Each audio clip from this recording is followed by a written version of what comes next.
Hello Jens, in this video I'll be talking about the failed alliance between Nokia and Microsoft.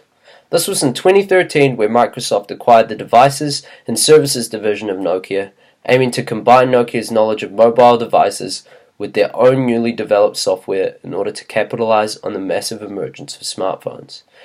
At the time, it was hailed by then CEO Steve Ballmer as a bold step into the future and a win-win for employees, shareholders and consumers of both companies.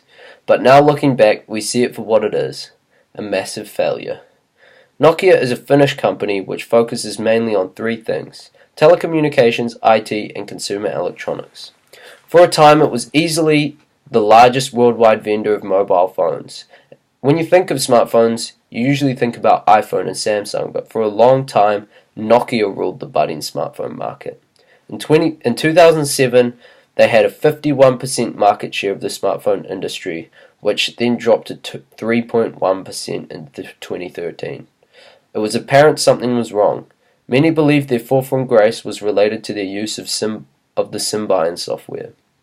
Despite their failings, Nokia was still one of the largest tech companies in the world, and their international supply chain networks and manufacturing capabilities were immense.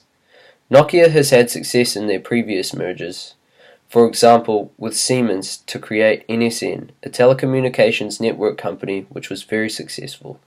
And they also have the Nokia Global Partner Program, which continues to foster alliances.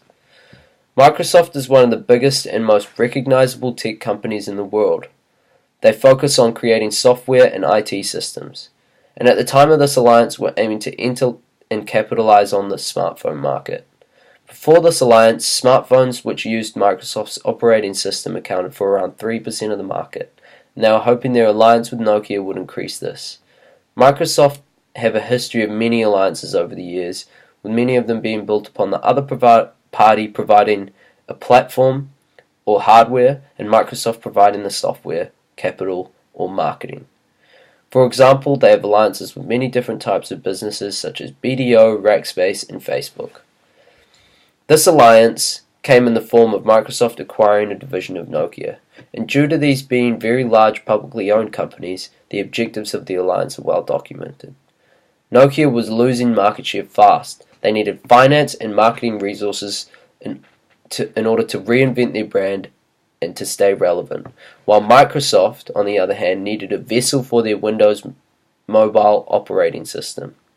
They found this in Nokia, as they were a previously powerful brand with the capabilities to produce the hardware needed to support their software. On paper, this alliance was beautiful, a marriage of a hardware and a software giant. Many believed that this would be the way in which Nokia recaptured their market share and how Microsoft would seriously insert themselves into the smartphone industry. What occurred was a massive failure, leading to the redundancy of thousands of employees involved in the acquisition and to Microsoft writing off $7.5 billion of expenditure as a sunk cost. One of the reasons which the alliance didn't succeed is because it was based on weakness.